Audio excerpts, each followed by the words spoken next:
Hello बच्चों, मैं स्वागत करता हूं एसएसपी में आप सभी का।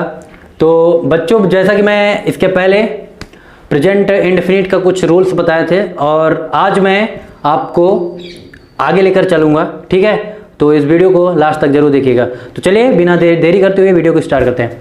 तो बच्चों, हमने पहले देखा था, एक बार रिवाइज कर लें कि प्रेजेंट इंडेफिनिट कैसे पहचानते हैं। तो जिस हिंदी वाक्य के अंत में ता है, ती है, ते हैं, उसको प्रेजेंट इंडेफिनिट कहते हैं। और उसका जो हेल्पिंग वर्ब है, हेल्पिंग वर्ब क्या होता है? डू या डज, ठीक है। तो हमने बात किया था कि डू या डज का प्रयोग कहाँ कहाँ करते हैं, कब कब करते हैं, ठीक है। तो हमने अफर्मेटिव के लिए आपको बताया था कि अफर्मेटिव अगर वाक्य रहेगा प्रेजेंट इंडेफिनिट का तो कैसे बनाते हैं। तो यहाँ पे हमने क्विक रिवीजन आप सबके लिए लिखा है कि सबसे पहले अगर सब्जेक्ट लिखते हैं, उसके बाद मेन वर्ब का फर्स्ट फॉर्म, एंड उसके बाद अगर हमारा सब्जेक्ट एक वचन है तो कर्ता के साथ एस या यस लगाते हैं। अगर एक वचन कर्ता नहीं है तो हम एस या यस नहीं लगाते हैं। उसके बाद हमारा जो ऑब्जेक्ट रहता है उसको लिखते हैं, उसके बाद अदर वर्ड जो आते हैं हम उसको लिखते हैं, ठीक है। यहाँ तक क्लियर है। अब बात करते हैं हम अफर्मेटिव की से नेगेटिव की ओर, ठीक है। तो हम अब नेगेटिव सेंटेंस की बात करते हैं कि नेगेटिव सेंटेंस अगर आएगा तो आपको कैसे बनाना है, ठीक है। तो नेगेटिव सेंटेंस का हिंदी जो होता है वो नकारात्मक होता है, ठीक है। सेंटेंस का मतलब वाक्य होता है। तो नकारात्मक वाक्य मतलब ऐसे वाक्य से जिसमें जो नेगेटिव चीज़ें निकले, मतलब कि मैं स्कूल नहीं जाता हूँ या वह खाना नहीं खाता है, तो उसमें ना का जिस वाक्य में बोध हो जाए उसी को बोलते हैं नेगेटिव सेंटेंस, ठीक है। तो अगर नेगेटिव सेंटेंस आता है तो कैसे बनाएंगे? सबसे पहले आप लोग लिखेंगे सब्जेक्ट आता है और सब्जेक्ट के बाद आएगा डू या डज, डू या डज, एंड उसके बाद आपका जस्ट नॉट लगता है, एंड नॉट के बाद आपको मेन वर्ब की फर्स्ट फॉर्म लिखनी है, एंड ऑब्जेक्ट और फिर अदर वर्ड। क्लियर है? एक बार फिर से देख लेते हैं। अगर नेगेटिव सेंटेंस आता है तो सबसे पहले हम सब्जेक्ट लिखेंगे एंड यहाँ पे मेन वर्ब का फर्स्ट फॉर्म लिख देते थे, नहीं तो अफर्मेटिव हम मेन वर्ब की फर्स्ट फॉर्म लिखते थे, लेकिन नेगेटिव सेंटेंस में हम सबसे पहले डू या डज लगाएंगे। अगर सब्जेक्ट हमारा क्या हो, प्लूरल हो, तो हम डू का प्रयोग करते हैं। अगर हमारा सब्जेक्ट सिंगुलर हो तो हम डज का प्रयोग करते हैं, ठीक है। ये बातें आप सबको पिछले वीडियो में मालूम होगा। और उसके बाद नॉट लगाते हैं, प्लस मेन वर्ब का फर्स्ट फॉर्म रहता है, उसके बाद ऑब्जेक्ट रहता है, फिर उसके बाद अदर वर्ड। चलिए और क्लियर करने के लिए हम एक एग्जाम्पल देखते हैं। जैसे मैं रोज नहीं दौड़ता हूँ, ठीक है। मैं रोज नहीं दौड़ता हूँ, तो ये देखिए इसमें नहीं आया है, तो ऐसा वाक्य जिसमें नहीं आ जाए उसी को क्या बोलते हैं? नेगेटिव सेंटेंस, ठीक है।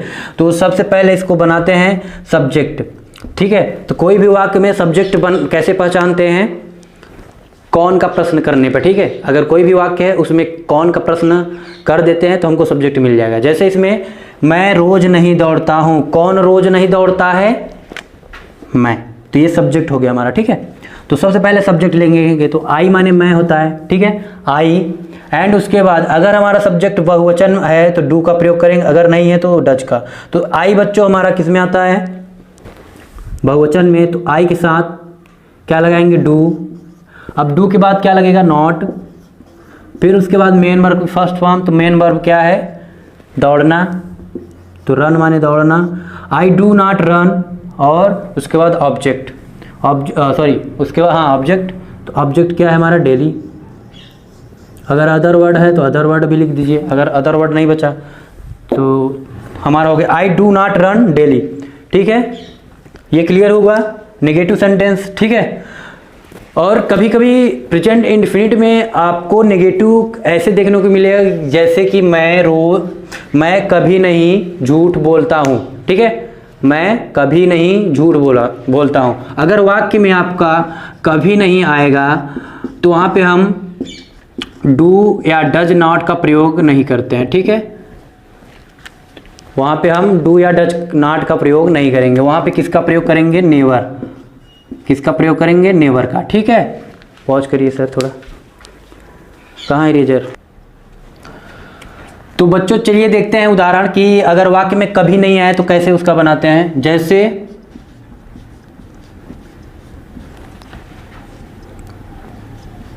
मैं कभी नहीं झूठ बोलता हूँ। ठीक है, ठीक है, ये हमारा प्रेजेंट इनफिनिट है और इसमें नहीं आया है और किसके साथ आया, कभी के साथ। ठीक है, तो अगर ऐसा वाक्य आता है तो हम कभी नहीं क्या लिखते हैं, नेवर। ठीक है, तो नेवर लिखते हैं। और अगर मेन वर्ब में एस या यस लगाते, अगर हमारा सब्जेक्ट एक वचन है तो, अगर नहीं है तो एस या यस नहीं लगाएंगे। ठीक है, तो मैं कभी नहीं, तो सबसे पहले सब्जेक्ट लिखेंगे मैं, आई, उसके बाद इसका लिखेंगे। आप लोग यहाँ पे डज नॉट लगाते थे, तो सब्जेक्ट के बाद आप यहाँ डज नॉट की जगह पे क्या लगाएंगे, नेवर। क्या लगाएंगे इसकी जगह पे, नेवर। तो यहाँ पे आई नेवर।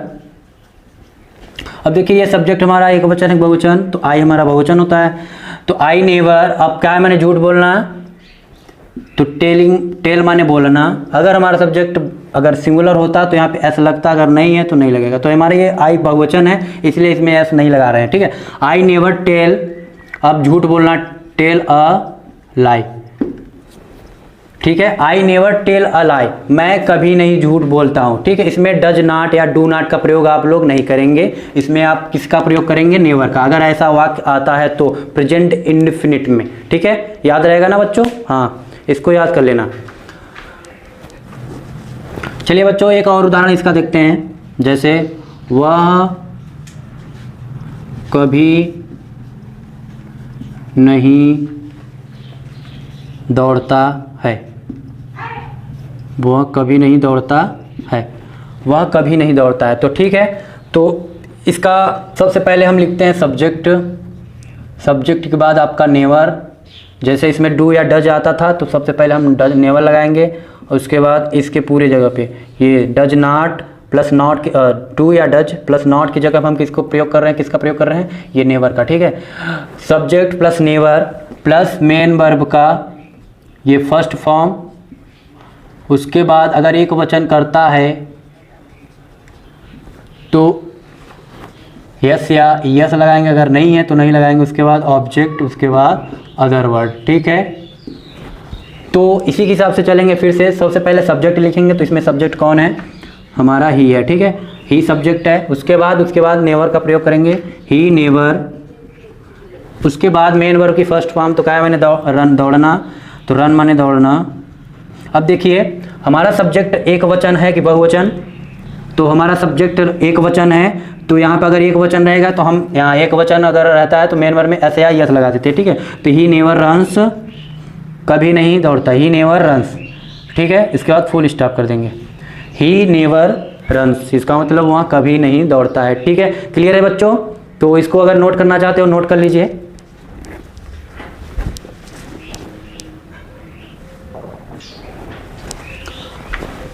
तो चलिए अब हम देखते हैं इंट्रोगेटिव सेंटेंस। अगर इनफिनिट में इंट्रोगेटिव सेंटेंस आता है तो उसको कैसे बनाएंगे।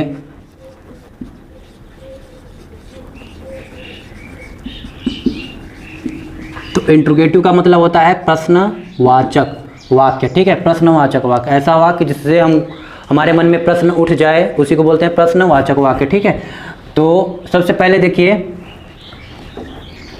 यदि क्या शब्द वाक्य के सबसे पहले आए, तो सबसे पहले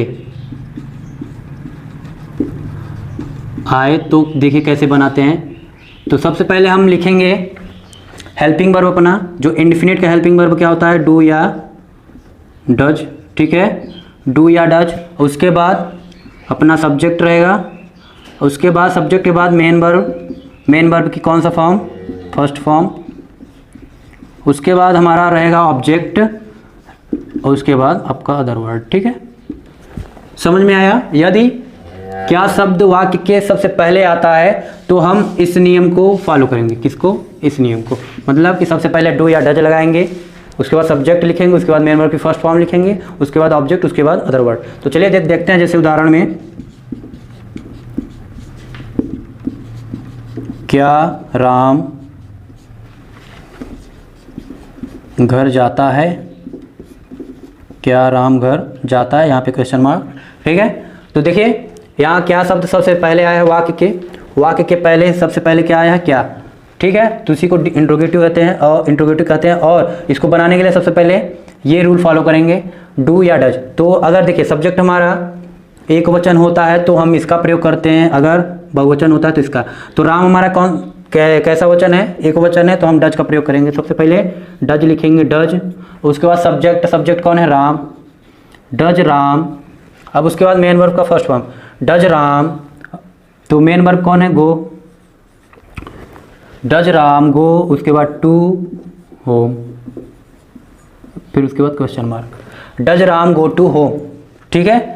इसके हिसाब से अगर हमारा एक वचन रहता है सब्जेक्ट तो डज का प्रयोग, अगर बहुवचन होता है तो डू का प्रयोग। उसके बाद सब्जेक्ट, उसके बाद मेन वर्ब की फर्स्ट फॉर्म, उसके बाद ऑब्जेक्ट, उसके बाद अदर वर्ब, ठीक है। ये नोट करना चाहते हैं, नोट कर लीजिए।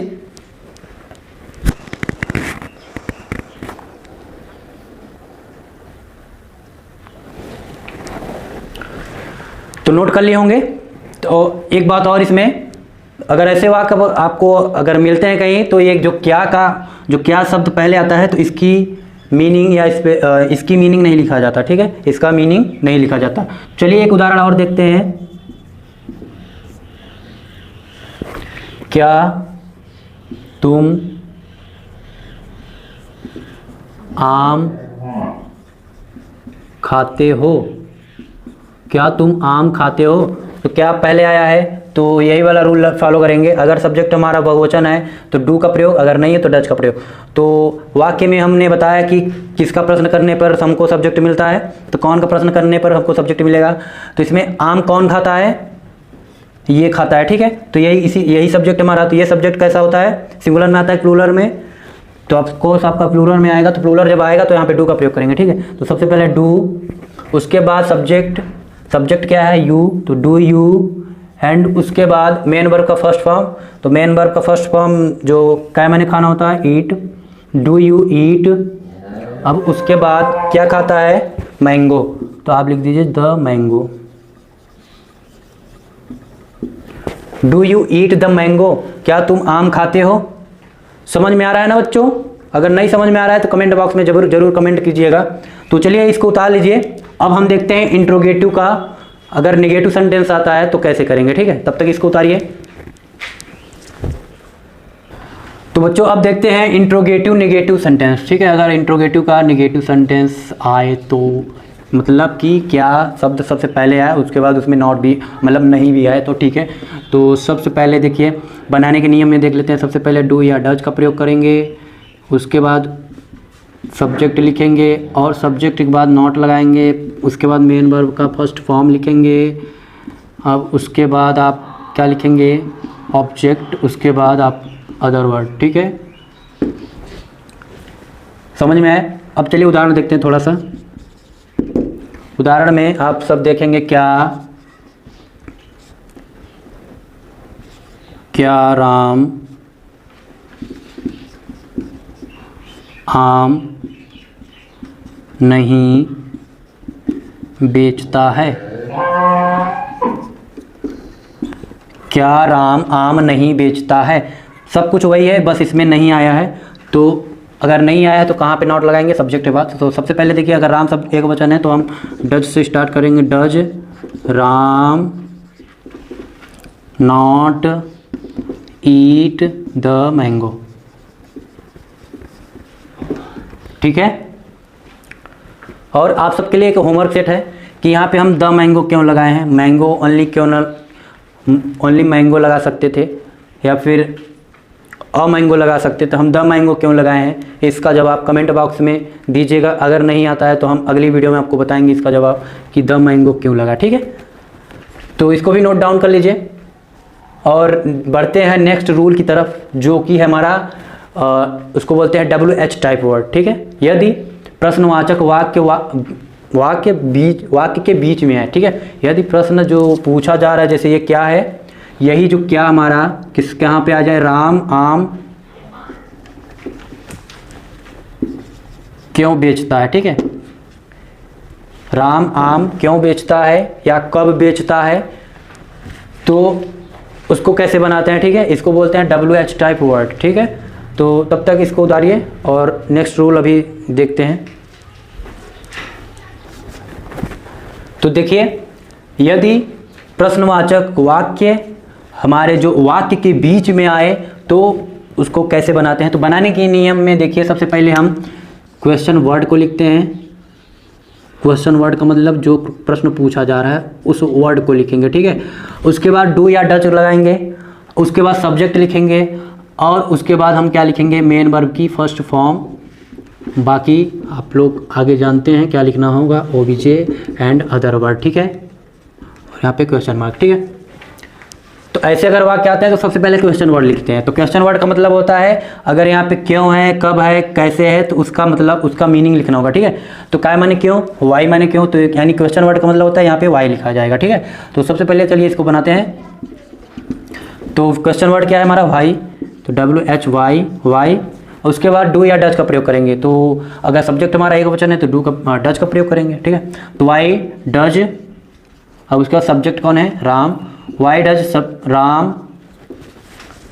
अब क्या मैंने बेचना, sell, SELL, why does Ram sell the mango, ठीक है, क्लियर है। एक बार फिर से देखते हैं, अगर ऐसे वाक्य आते हैं तो सबसे पहले हम क्वेश्चन वर्ड को लिखेंगे। क्वेश्चन वर्ड हमारा ये रहा और उसके बाद डू या डज का प्रयोग करेंगे। अगर सब्जेक्ट हमारा एक वचन है तो डज का प्रयोग, अगर सब्जेक्ट प्लूरल है तो हम डू का प्रयोग। और उसके बाद सब्जेक्ट लिखेंगे, उसके बाद मेन वर्ब का फर्स्ट फॉर्म, उसके बाद ऑब्जेक्ट, उसके बाद अदर वर्ड, ठीक है। तो इसको भी अगर उतारना चाहते हो उतार लीजिए। और अब बढ़ते हैं हम, अगर इस वाक्य का नेगेटिव अगर आ जाए तो क्या करेंगे, ठीक है। इस वाक्य का नेगेटिव आ जाए तो क्या करेंगे, मतलब कि राम आम क्यों नहीं बेचता है, राम आम क्यों नहीं बेचता है, ठीक है। सब वही रहेगा, बस इसमें क्या आया है, नहीं आया, ठीक है। तो सब कुछ वही रहेगा आपका, क्वेश्चन वर्ड, डू या डज प्लस सब्जेक्ट, और यहीं पे आपका क्या हो जाएगा, नॉट लग जाएगा, ठीक है। कहाँ पे, सब्जेक्ट के बाद यहाँ पे नॉट लगा के बाकी जो मेन वर्ब का फर्स्ट फॉर्म है आपका वही रहेगा, ठीक है।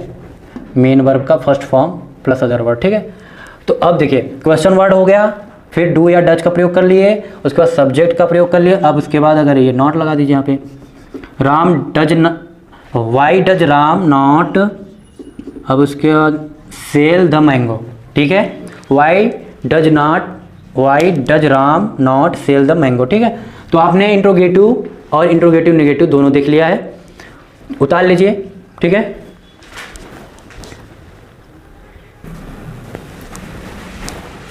तो बच्चों देखिए, यदि वाक्य में कौन या किसने आए, मतलब कि आपको कौन गणित पढ़ाता है या कौन आपको साइंस पढ़ाता है, ठीक है। ऐसे अगर वाक्य आते हैं तो सबसे पहले हम लिखेंगे जो वर्ड दिया है उसी को, उसका मीनिंग, हु माने कौन या किसने। उसके बाद मेन वर्ब का फर्स्ट फॉर्म लगाते हैं, उसके बाद अगर सब्जेक्ट एक वचन है तो उसमें SAIS जोड़ते हैं, उसके बाद अदर ऑब्जेक्ट, उसके बाद अदर वर्ड, ठीक है। तो चलिए उदाहरण देखते हैं, जैसे ऐसा कौन कहता है, ऐसा कौन कहता है, ठीक है, क्वेश्चन मार्क। तो सबसे पहले देखिए कौन आया है, तो सबसे पहले हम हु लिखेंगे, ठीक है। तो WHO हु। अब मेन वर्ब लिखेंगे, मेन वर्ब क्या है हमारा, कहना, ठीक है, हु से। अब इसमें देखेंगे यस या यस लगेगा कि नहीं, तो इसमें एस लगाते हैं, ठीक है, हु सेज। अब ऐसा किसका है, मैंने सो, उसके बाद question mark, who says so, ठीक है, ऐसा कौन कहता है, ठीक है। तो सबसे पहले अगर ऐसा आता है तो सबसे पहले हम कौन का लिखते हैं मीनिंग, उसके बाद मेन वर्ब को लिखते हैं, उसके बाद ऑब्जेक्ट लिखते हैं, ठीक है। एक उदाहरण और देखते हैं कि तुम्हें अंग्रेजी कौन पढ़ाता है, तुम्हें अंग्रेजी कौन पढ़ाता है, क्वेश्चन मार्क, ठीक है। तो सबसे पहले हम कौन को स्पेलिंग लिखेंगे, हु माने कौन, ठीक है, हु। अब उसके बाद मेन वर्ब क्या है, पढ़ाना, तो हु टीचेज, इसमें SAIS, हु टीच। उसके बाद किसको पढ़ाते हैं, तुम्हें, तो you, who teach you English, उसके बाद क्वेश्चन मार्क। तो हु टीचेज यू इंग्लिश, ठीक है। तो हमने वही इस नियम को फॉलो किया है। सबसे पहले हु लिखते हैं, उसके बाद मेन वर्ब लिखते हैं, मेन वर्ब में SAIS लगाते हैं, और उसके बाद ऑब्जेक्ट लिखते हैं, ऑब्जेक्ट हमारा ये रहा, और उसके बाद हम अदर वर्ड, ठीक है। तो हु टीचेज यू इंग्लिश, आपको अंग्रेजी कौन पढ़ाता है या तुम्हें अंग्रेजी कौन पढ़ाता है, ठीक है। तो अगर इस वीडियो में मज़ा आ रहा है तो ज़रूर लाइक कीजिएगा। चलिए अब नेक्स्ट रूल की तरफ बढ़ते हैं, तब तक इसको नोट डाउन करिए। तो स्टूडेंट, अगर हमारा कौन या किसने वाक्य में अगर नेगेटिव आता है तो उसको कैसे बनाते हैं। तो सबसे पहले हम लिखेंगे हु, उसके बाद डू या डज, उसके बाद नॉट, उसके बाद मेन वर्ब का फर्स्ट फॉर्म, फिर उसके बाद ऑब्जेक्ट, उसके बाद अदर वर्ड, ठीक है। तो चलिए एक उदाहरण देखते हैं।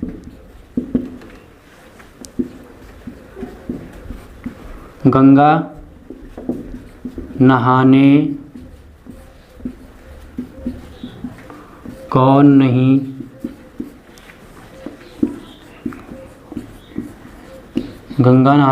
जाते हैं, ठीक है। तो सबसे पहले देखिए कौन आया है, तो कौन का मीनिंग लिखिए हु। अब उसके बाद डू या डज का ना प्रयोग करेंगे। तो यहाँ पे हमारा गंगा है तो यहाँ पे डज का प्रयोग होगा, हु डज। उसके बाद नॉट, हु डज नॉट। अब मेन वर्ब का फर्स्ट फॉर्म नहाने, सॉरी जाना है, who does not go to, कहाँ पे नहाने जाना है तो बेथ, ठीक है। Who does not go to bath, मतलब गंगा नहाने कौन नहीं जाते हैं, ठीक है। ऐसे अगर वाक्य में नेगेटिव आता है तो आप ऐसे बनाएंगे। सबसे पहले हु का प्रयोग करेंगे, उसके बाद डू या डज का नॉट, उसके बाद नॉट, उसके बाद मेन वर्ब का फर्स्ट फॉर्म, उसके बाद ऑब्जेक्ट, उसके बाद अदर वर्ड, ठीक है। इसको भी उतार लीजिए।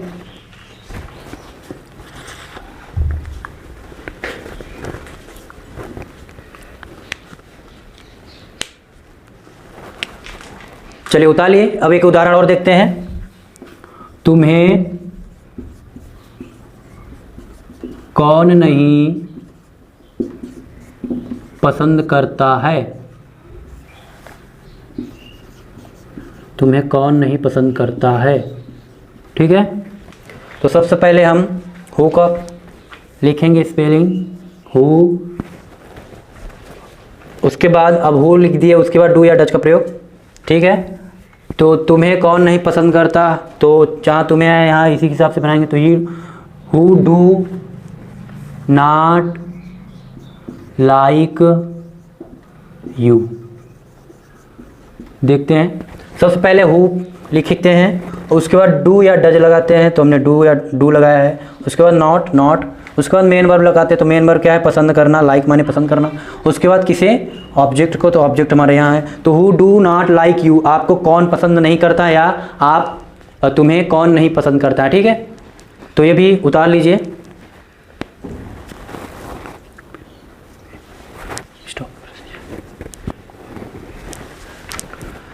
चलिए हम अगला रूल देखते हैं कि यदि वाक्य में whose, which, how many, how much के साथ क्या है, उससे संबंधित नाउन है, ठीक है। मतलब कि कितना पानी, कितना पानी, कितने तारे, ठीक है। तो ऐसे अगर वाक्य आते हैं तो उनके साथ ये हमारा जो नाउन आएगा जरूर आएगा। जैसे कि उदाहरण देखते हैं।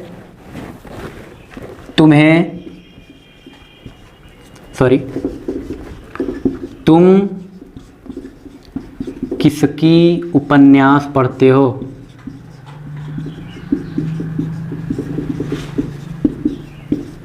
तुम किसकी उपन्यास पढ़ते हो। तो इसमें देखिए ये जो रूल लिखा गया है, हम इसका मतलब क्या है कि हो जो अगर बीच हाउ मेनी हाउ मच के साथ उससे संबंधित क्या आते हैं, नाउन आते हैं। नाउन का मतलब ये, तो क्या माने किसकी, तो हु जो माने किसकी होता है, ठीक है। तो अगर इसको बनाते हैं तो सबसे पहले केवल हु नहीं लिखेंगे बल्कि उसके साथ उसका नाउन भी लिखेंगे। मतलब कि हुज नोबेल, ठीक है। क्या लिखेंगे, हुज नोबेल, हुज नेबल। मतलब इस रूल का मतलब यही है कि आप केवल इसका नहीं लिखेंगे मीनिंग, आप लिखेंगे किसका, इन दोनों का। मतलब आप इंट्रोगेटिव वर्ड भी लिखेंगे और उसका नाउन भी लिखेंगे। तो हुज नोवेल। अब उसके बाद डू या डज का प्रयोग करेंगे। जैसे पहले ये कौन ही वाला है, जो अगर वाक्य में हु आता था ना, तो उसी टाइप का है। तो हुज नोवेल डू यू, पढ़ना है रीड, ठीक है। Whose novel do you read, ठीक है। अगर ऐसा वाक्य आता है तो हम पूरा इंट्रोगेटिव वाक्य भी लेंगे और उसका नाउन भी लेंगे, मतलब यही है, ठीक है।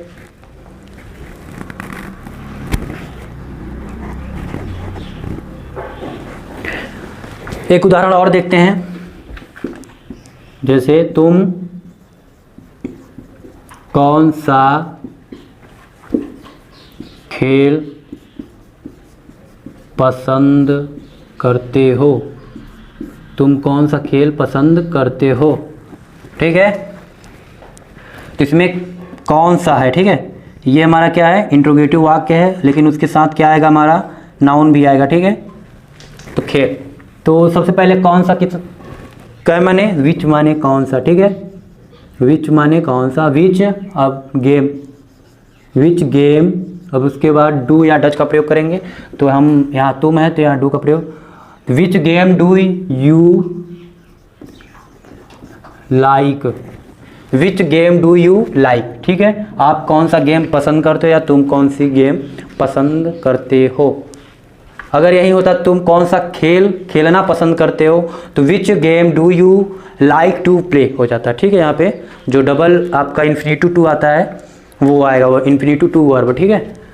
तो इसको भी उतार लीजिए। और लगभग रूल समाप्त हो चुके हैं इस प्रेजेंट इंडेफिनिट टेंस के। कुछ अगर रूल और कुछ है अभी आगे देखते हैं। तो स्टूडेंट, ये हमारा प्रेजेंट इंडेफिनिट का आखिरी रूल और लास्ट रूल है कि इनफेजिंग सेंटेंस, ठीक है। इसका मतलब होता है जोड़ देना, ठीक है। कोई भी कार्य है उस पर जोड़ देना है। तो अगर ऐसा वाक्य आता है तो इस टेंस में तो आता है, या अवश्य आ जाए तो अफर्मेटिव में भी हम सहायक क्रिया को लगा देते हैं, मतलब डू या डज का प्रयोग कर देते हैं, ठीक है। अर्थात इसका मतलब है, चलिए अब एक उदाहरण देखते हैं। जैसे वह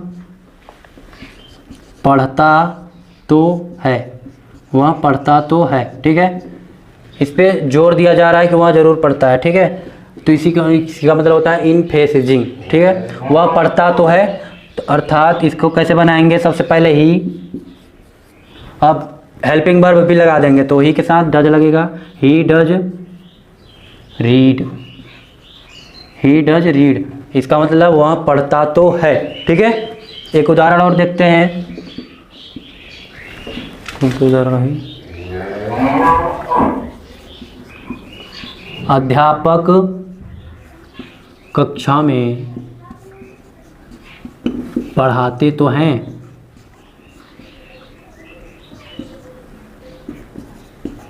अध्यापक कक्षा में पढ़ाते तो हैं। तो सबसे पहले टीचर, ठीक है। अब डू या डज का प्रयोग, तो डू का टीचर्स होंगे, टीचर्स डू टीच, ठीक है। Teachers do teach in the class, अध्यापक कक्षा में पढ़ाते तो हैं। तो यही हमारा प्रेजेंट इंडेफिनिट का आखिरी और लास्ट रूल था। अगर ये ना समझ में आया तो कमेंट बॉक्स में ज़रूर कमेंट कीजिएगा। तब तक के लिए नमस्कार, आदाब, मिलते हैं अगली वीडियो में। तब तक के लिए देखते रहिए SSP पॉइंट के साथ, सीखना हुआ बहुत ही आसान।